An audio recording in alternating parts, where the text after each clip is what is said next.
Di ko kayang tanggapin na mawawala ka na sa akin.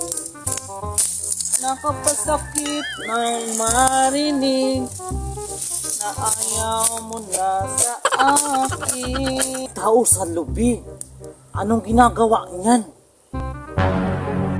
Hala, ano yan? Tignan ko nga kung anong ginagawa niyan. Nakakatakot naman, ano kayang ginagawa ni Kuya? Tignan natin, baka ano na yan. Anong ginagawa niyan? Parang ibang ginagawa sa lubi.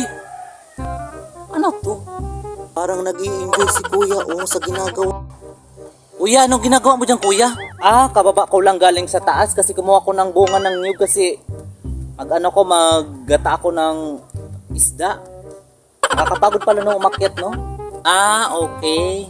Kala ko kasi kung ano nang ginagawa mo, madumi yung utak ko eh. Kuya, alis na ako. Bye.